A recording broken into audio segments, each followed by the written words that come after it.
Welcome to another Soccer Down Here 1v1, and it's time to catch up with life in the USL and USL Antelope Valley. Hanging out with us for the education today and for the time is John Smelzer, founder and president of the USL Antelope Valley Project. John, thanks for hanging out with us for a 1v1. My pleasure. Glad to be here. All right, so let's go back to the genesis of the idea. And how far back are we talking here about bringing soccer to the Antelope Valley and through the USL pyramid and idea? How long ago are we thinking about here before this idea started? Yeah, I'd say, it's tough to say. For a couple of years now, I live in West LA and we have family up north, and we love to go up through the 14 freeway right through the Antelope Valley and then up the east side of the Sierras. It's a beautiful drive. And anyone who's ever been to Mammoth Mountain from LA has driven right through Lancaster. Every time I would drive by that empty ballpark, I knew that there was a minor league ballpark there. I knew that Major League Baseball had shuttered 40 some odd teams, and that was one of the teams. And I would drive by that stadium, true story, with my wife 2 or 3 times a year. And I would say, I want to put a pro soccer team in there. And after about 4 or 5 times saying that, she said to me, well, quit talking about it and do something about it. And that was about exactly a year ago. And I sent a cold email to the city of Lancaster and said, I want to put a soccer team in there. I said, what are you doing with the stadium? I have a proposal. And they wrote back, and another true story, I sent that email off, and about an hour later, I get a phone call from area code 661, which is the Antelope Valley. And I thought, well, that's a good sign. So I pick up the phone, and it's Sonia Patterson, head of Parks and Recs. And she said, come on in, make your proposal. Anxious to hear it. And I was thinking to myself, well, there's a human being at the city of Lancaster who called me on the phone to tell me that they're interested in hearing my proposal. And that was another very good sign. So really it's been a year. It's been 1 year exactly of hard. I've been thinking about it for a couple of years, but it's been 1 year of really focused work. Does it seem like a year that phone call and the email happened to now? Does it seem like it's been that long, or has it been that long? I mean, it's gone really fast. I mean, the city is super. It's an amazing city. It's got revenue. It's got aerospace, transportation, green tech. This is the city of Lancaster. All of Antelope Valley is 500,000 people. So that's Lancaster, Palmdale, and surrounding cities. It's business friendly. It's growth oriented. They had an empty stadium. They wanted to bring it back for the sake of the community and not to make money. They don't need to make money on that stadium. And so really I had them at hello. I came in and said, look, if you convert the stadium to soccer specific, which is absolutely crucial, including having a dedicated supporter section, which is the foundation of all of this, I will take the Jethawks lease. So the Jethawks minor league baseball, their lease was with the city and it was public. And my lease is with the city. It's also public. So I said, listen, I'll just take this lease. I read the lease. I couldn't believe how favorable it was to the team. And I said, if you convert the stadium, I'll just take this lease. And in fact, I'll pay you even more rent because the lease is 10 years old. And so really had them at hello. They're like, let's go. I wasn't sure what their budget would be, but we quickly came to a plan to convert. It's an $11 million plan. And the city, I've pledged $1 million of my capital raise to the project. The rest of the 10 million and any cost overruns is going to be paid for by the city. For those that don't know, how would you break down what soccer means to that geographic footprint, to those 500,000 folks? I mean, obviously, we know what it may mean in our own particular part of the country, but what does it mean to the Antelope Valley, and how is it a part of the fabric there? Yeah, great question. Again, this is the essence of it all, right? So 50% Latino, young, very young market. Considerably younger than the rest of the country, and that which is really, young people favor soccer, Latinos favor soccer, but also diverse. There's aerospace income, but it's a remarkable place. It's in North LA County. It's what they call the high desert, and it's both directly proximate to Los Angeles, but also completely isolated from Los Angeles. And it's a forsaken community. It's an overlooked community. There's no pro sports of any kind, no major college sports of any kind. And again, 500,000 people. So I'm a season ticket holder at LAFC. I think the 3252 is one of the best things I've ever seen in sport. And what I love about this conversation is I don't have to explain to you what the 3252 is. And I would sit in my seats at the LAFC, and I'd look at the 3252 and I'd say, that's Lancaster. you look at the demographic of that, heavily Latino, but not exclusively Latino, young, diverse, inclusive. And I'm thinking to myself, okay, so we won't get 3,000 people to do that in Lancaster, but we can get 500. And if we get 500, then we have a proper supporter section that attracts the fans, and we create that same sort of passion that you see in LA. So when we've gone out there and met with these folks in person, there's so much pent up demand. There's a ton of civic pride, but there's frankly a chip on their shoulder because people in LA don't say nice things about Lancaster. And I just had a belief that the passion and the support was there, and that if we just went and talked to those folks and offered them this team, that they would support it. And I can give you other anecdotes of why that's proven to be true. But I believe that we're going to have tremendous support out there. I think we'll sell out every game. Why the USL specifically? What attracted you to that league? Because there is an alphabet soup out there. What took you in that direction? Yeah, so I had known a little bit. Look, I've been in the sports business my whole career, so I knew a lot about all of this stuff. And I don't the alphabet soup leagues. I'm not really impressed by any of them. So for me, it was really the USL and MLS Next Pro. And I did give MLS Next Pro some real thought at the beginning of the process. But at the end of the day, I just don't believe that MLS Next Pro is a fan-facing league. I don't think it's a consumer product for fans. I think it's a development league for MLS clubs, which is exactly what it should be. But you take sophisticated, knowledgeable fans and you ask them to pay money and come out and paint their face and drums and flags and bombs and smoke. I don't think they're going to do that if we play Orlando City B. If you're explicitly labeling your teams as junior varsity teams, which MLS Next does, I just don't believe that that's a fan. I don't believe that's a real product for a fan. That's controversial, and maybe some people disagree with me. But I feel like, okay, USL, we're in League One, by the way, so not in the championship. These are small markets, but this is real football with grown men. We have young kids coming up that we're going to develop. We have old pros, and we're playing to win, and we're playing for pride, and we're playing for a championship. And with USL, we could play for promotion. And I just don't think any of those things exist in MLS Next Pro. And the only independent team in MLS Next Pro was Rochester. They folded. There's new teams coming on. We'll see how they do. But I just really believe that USL was for a true fan in a small market. Now, for a true fan in LA, USL is not appealing. But for a true fan in a small market, I think USL was the way to go.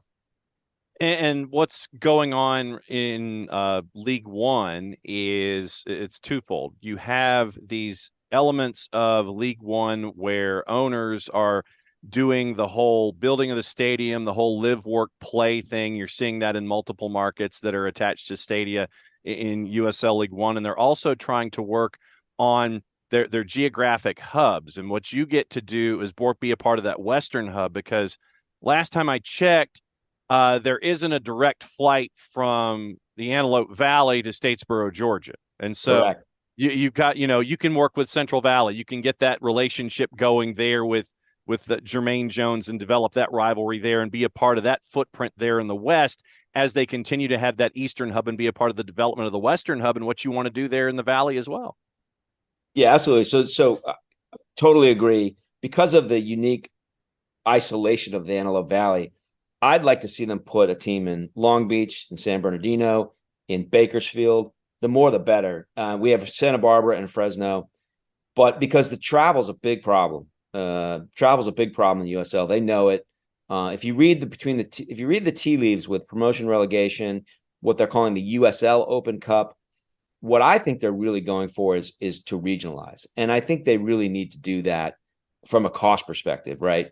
So the more growth, I wouldn't lose a single fan. Bakersfield's right on the other side of that to Tehachapi Pass, but I wouldn't lose a single fan to Bakersfield.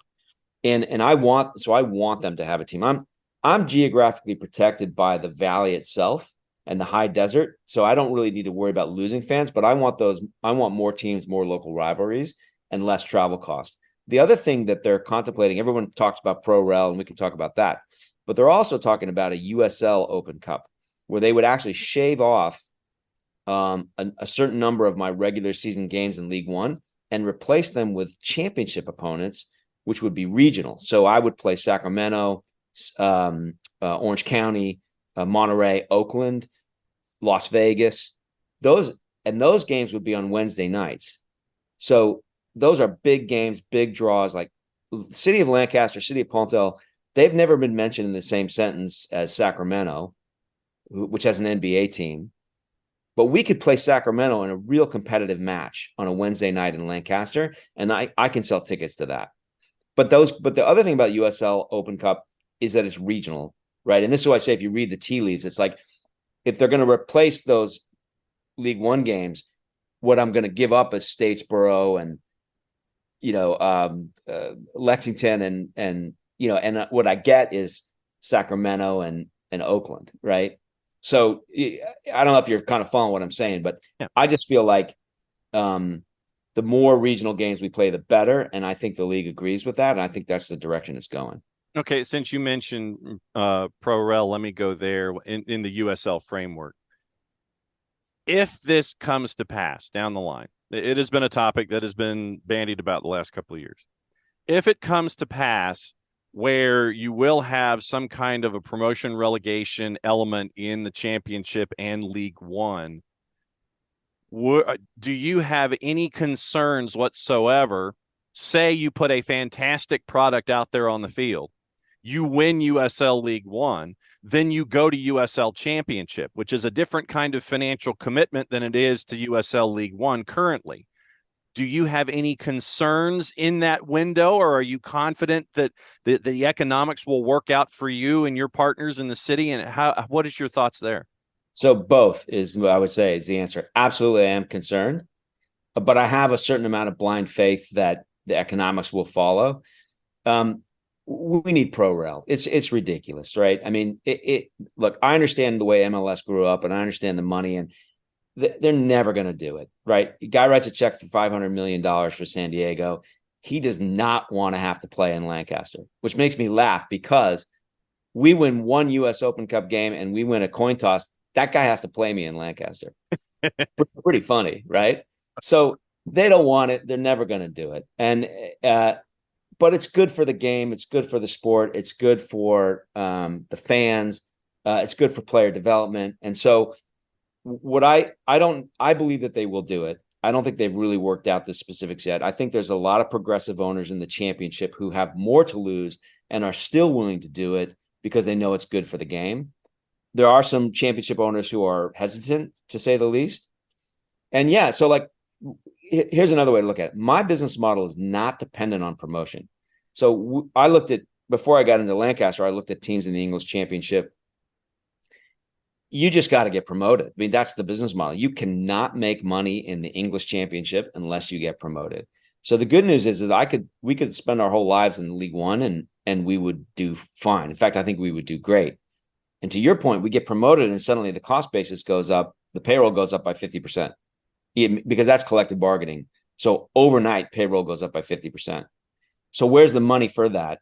Is there prize money? Do we sell more sponsorships? Do we sell more seats? Those are sort of all open questions.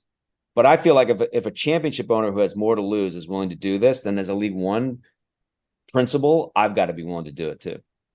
What's the initial response been in the 2 months since the announcement? What's the vibe been like? It's phenomenal. And if you go to our site, so this is a story I love to tell. The city council approved the stadium deal in August.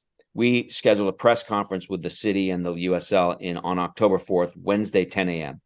We knew that our fans couldn't show up for that because of school and work. So we decided to throw a launch party 2 days later at a bar restaurant downtown called Don Sal, downtown Lancaster.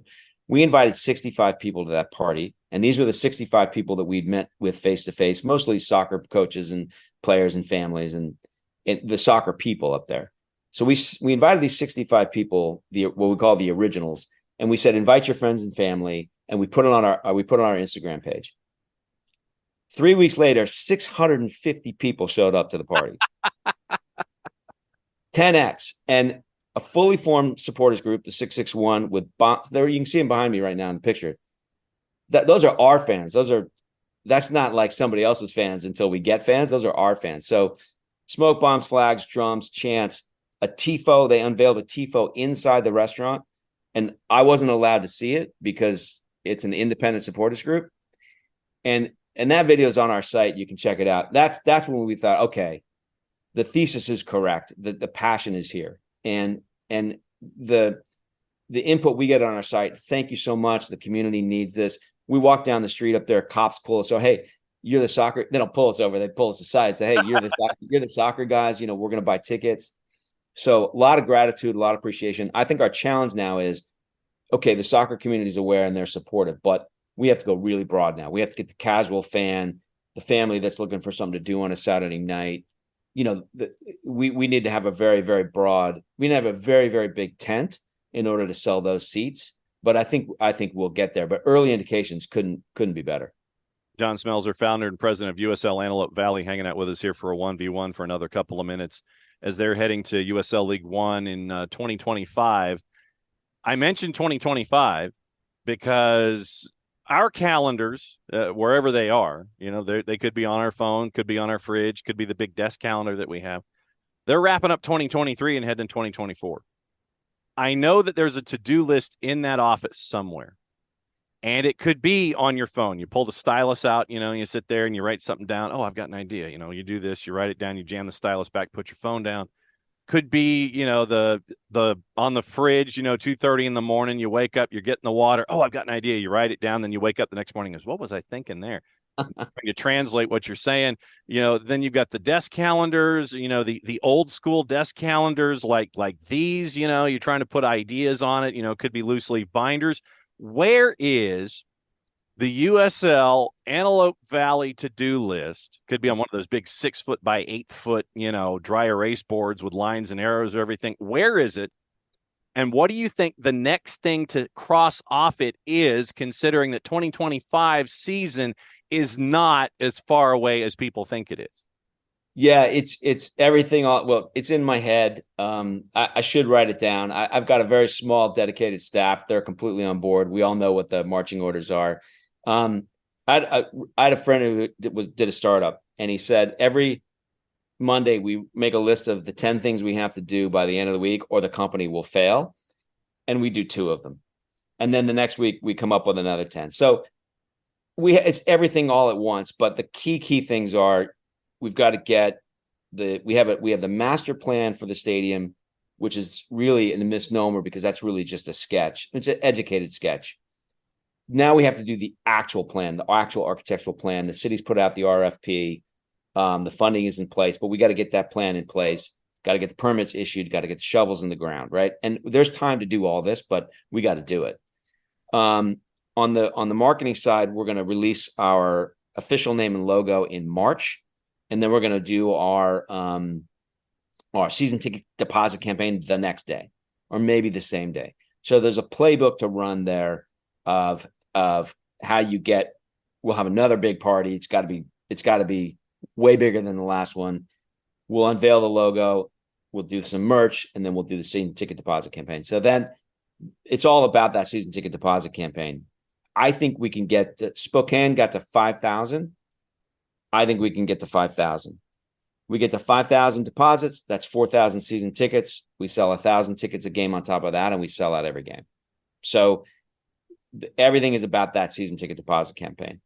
And then simultaneous to all of that, myself and my head of partnerships, we're in the market talking to the corporate sponsorships about partnerships. We've been extremely well received. There's a ton of corporate money up there in aerospace, and we're literally like closing sponsorship deals as we go. So if I was a better executive, I would be like, okay, it's this and this is the order we're going to do it. But the reality is, it's just like do everything all at once. That's the short answer. No worries. So I know that when it comes to building a franchise from scratch, on the field and off, representation in the community, I know, is key. What kind of individual are you looking for to help you build this project and take these steps with you and the other founders to make sure that you are making those steps in the community that you want, that you're presenting yourself the way that you want to present, the attitude, the vibe, the professionalism? What kind of individuals are you looking for that can best put the face on USLAV? Yeah, it's a great question, right? Because my head of partnerships is a young guy named Panchito Ramirez, and he's from the AV. He grew up in Lake Los Angeles, which is the poorest community up there. He was the first player from his town to play Division I soccer at UC Riverside. He then went and got a master's degree from University of Michigan in public policy, came back to the AV and started a nonprofit. And I was around soccer, and he was one of the first guys I was introduced to. He's not a salesman. He's never sold a thing in his life. Zero sales experience, but he's so authentic and legit in the community, so well known and well respected, that I basically made him my head of partnerships, which means he's selling sponsorships, a guy with no sales experience. And I have some sales experience, but not a lot. So we brought on an advisor who's helping us out. Guy named Mike Schetzel has been around with Indy 11, Nashville, great guy. So he's helping us with the real tactics and specifics of how you put a sponsorship package together. But, my belief, and people said to me, do not hire a guy who's doesn't have sales experience to be your head of sales, right? Which you would think was pretty good advice. But to your question, I just felt like this is such a unique situation. We need authenticity. We need someone who's in the community, and we'll learn how to do the sales. It's a fairly big gamble, right? But so far, it's paying off in the sense that we've been extremely well received by the corporate folks up there. And going forward, I think it's going to be more of the same. And at some point, I've got to I think on the ticket sales side, I've really got to have somebody who knows what they're doing. But I think my proclivity is always going to be to go local and give folks a chance, even if they don't really have the experience, because I think that's what it's all about, is the connection to the community. Because one of my favorite books, and I feel it should be in everyone's library for one reason or another, is Sun Tzu's The Art of War. Mm-hmm. And there is a great quote in there that I've always attached to it. It says, "Trust the local guides, for they know the terrain." Wow, that's awesome. And that's fantastic.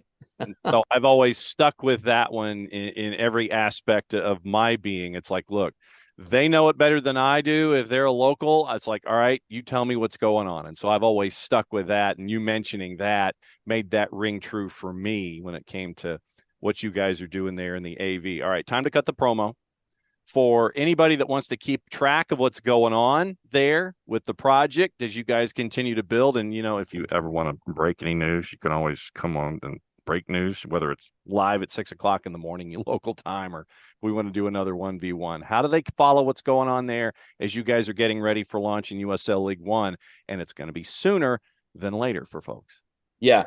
I think the absolute best way to follow us is on Instagram at USL Antelope Valley. Super easy to find. We also have our website, of course, USLAntelopevalley.com. Those names are going to change when we announce our official name. But that's really the hub and spoke of it all. And that's where we'll make all of our announcements. And I think given the unique name and the fact that we're USL, it's actually we're going to be easy to find if you want to find us. And I'd be happy to come on and share more news with you. I love talking to soccer people, because when you're talking to someone who's not a soccer person, you spend half the time just trying to explain. Great scene in the second to last episode of the show in England, the coach, Ted Lasso. Ted Lasso. Great scene in the second to last episode of Ted Lasso where they're sitting in the room talking about, now wait a minute, if we win, we go to the championship. But if we win, we go to the Champions League. But if we get demoted, we go to the championship. And they went through all the league names and well, wait a minute. League One is third division. Why they call it that? It's true. None of this makes any sense. And so when you're talking to non-soccer people and you're trying to explain it, you spend half your time doing that as opposed to talking about the real issues, which we've touched on. John Smelzer, founder and president, USL Antelope Valley, heading to USL League One in 2025. We know that is coming up sooner than a lot of folks think. Thanks for coming on for a 1v1. Ever since this came online, I've always wanted to reach out and kind of get the lay of the land and find out what's going on at the home of the Lancaster Jethawks, one of the most high-scoring minor league baseball games ever in the history of the sport, that had one of the biggest comebacks ever in the California League. I remember that. I remember the comeback of the Jethawks. Once again, fantastic work. Looking forward to following what's going on there in the AV. Thanks for coming on for a 1v1. Yeah, my pleasure. Anytime.